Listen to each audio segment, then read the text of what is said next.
সব রাউন্ডের নির্বাচনের ফলাফল যদি আপনারা আমার এই চ্যানেলে প্রথমবার এসে থাকেন তাহলে অবশ্যই চ্যানেলটি সাবস্ক্রাইব করবেন এবং ভিডিওটি ভালো লাগলে অবশ্যই একটি লাইক করবেন।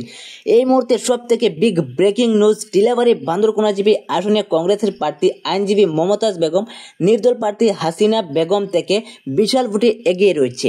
এই মুহূর্তে জেনে নিন শ্রীভূমি জেলার খবর। শ্রীভূমি জেলার শ্রীমন্ত, কানিশাল, নিলামবাজার, কালীগঞ্জ, লক্ষ্মীবাজার, উমরপুর এবং শ্রীগৌরী এইসব জেলা পরিষদ আসনে এগিয়ে রয়েছে কংগ্রেসের প্রার্থী এবং বাকিগুলোতে এগিয়ে রয়েছে বিজেপি।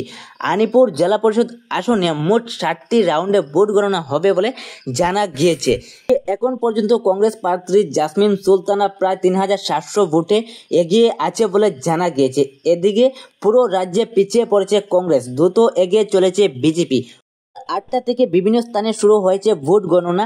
397টি জেলা পরিষদের মধ্যে 262টিতে এগিয়ে রয়েছে বিজেপি এবং কংগ্রেস এগিয়ে রয়েছে 46টিতে এবং এআইইউডিএফ এগিয়ে রয়েছে 12টিতে।